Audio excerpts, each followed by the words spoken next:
મોરબીમાં ટંકારાના ઉગમાળા નાકે 15 દિવસથી અમુક મકાનો પર પથ્થરમારો થઈ રહ્યો છે। પથ્થરમારો કરનારાએ પકડી પાડવા ટંકારા પોલીસ અને સ્થાનિકો કમર કસી હતી।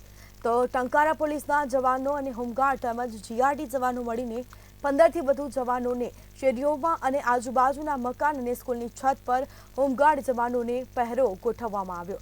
ત્યાં હાજર હોમગાર્ડ જવાનોએ મૌખિક જણાવ્યું હતું કે છેલ્લા 15 દિવસથી તેઓ આ સ્કૂલના રૂમની છત પર પહેરો ભરી રહ્યા છે અને તેઓની હાજરીમાં પણ પથ્થરમારોના ઘા યથાવત થઈ રહ્યા છે। 15 દિવસની પોલીસ પણ સતત કાર્યરત છે, છતાં પણ હજી સુધી આ રહસ્યમય પરથી પડદો ઉચકાયો નથી। પથ્થરના ઘા આવે છે ટીખણખોરો દ્વારા, કોણ કરે છે, કોણ ટિકટ એ જ સમજાતું નથી સાહેબ। પકડવાની પૂરતી કોશિશ કરી છે, અહીંના રહીશો, પોલીસ ખાતા દ્વારા, જીઆરડી વાળા, રહીશો, આજુબાજુના વિસ્તારના લોકો બધા સાથે મળીને અમે પૂરો સહયોગથી એને ગોતવાની કોશિશ કરી પણ મળતો। સ્થાનિકોમાં તો પોલીસ બધી અહીંયા 8 દીથી હળિયું કાઢે પણ પકડાતા નથી। કોણ હોઈ શકે છે, શંકા કરી? આ શંકા તો આમાં કેના ઉપર કરવી હવે?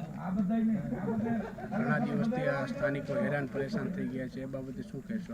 હવે એ તો મેં કહી કે રાતે 2 વાગ્યા લગી જાગવું પડે, દીનું કામે જાવ, કેટલા દી હાલે?